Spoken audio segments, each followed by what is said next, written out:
નમસ્તે, મારું નામ કોમલ છાનપા છે અને હું છેલ્લા 2.5 વર્ષથી શિક્ષણ અને સમાજ કલ્યાણ કેન્દ્રમાં એઝ અ એફએફ તરીકે કામ કરું છું. તો આજે આપણે INGG 48 લાઠી પ્રોજેક્ટના કેરિયા ગામના મહિલા ખેડૂત દયાબેન ધનજીભાઈ રાછડિયા, જેમને ગયા 2 મહિનાથી BC એન્ડ કોટન તરફથી ગ્રીન કુક સ્ટોવ ચૂલો આપેલો છે. તો આપણે દયાબેન આગળથી જ અનુભવ લઈએ કે તેમને આ ચૂલો આપવાથી કેવા કેવા ફાયદા અને કેવા કેવા અનુભવ થયા. તો દયાબેન, મારું નામ છે દયાબેન ધનજીભાઈ રાછડિયા. અમને આ ચૂલો મળ્યો તેનું અમે આમ માથે મીઠાઈ બનાવી છે દિવાળીની, અને થેપલા બધું ઘી ગરમ કરવી છે, બધી રસોઈ બનાવી છે. અમને આ ચૂલો સારો લાગ્યો છે. તમને એટલા કરતા આ ચૂલામાં કેવો તફાવત લાગે છે? ઘણો લાગે છે. આમાં બળતણ ઓછું જોઈએ છે, એમાં ઘણું થતું હતું, એમાં ધુમાડો થતો હતો, આમાં ધુમાડો નથી થતો.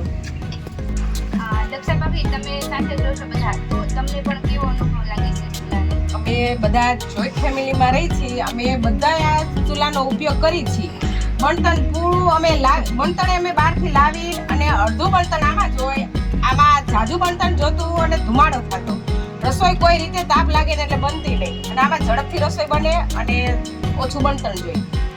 ચૂલો બહુ સારો લાગ્યો. આમાં ધુમાડાનું પ્રમાણ કેવું રહે છે? હાવ ઓછું હોય.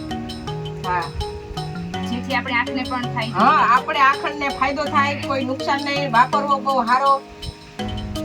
આમાં બધી રસોઈ બની રહી. બધી રસોઈ બનાવી. આમાં અમે મીઠાઈ બનાવી, પછી ઘી ગરમ કરી, થેપલામાં ધુવાડો વધારે થાય એટલે રસોડામાં ન જાય, અહીંયા કરી. મારા પરિવારને આ 2 મહિનાથી ચૂલો મળ્યો છે. અમે સારી રીતે તેનો ઉપયોગ કરીએ છીએ.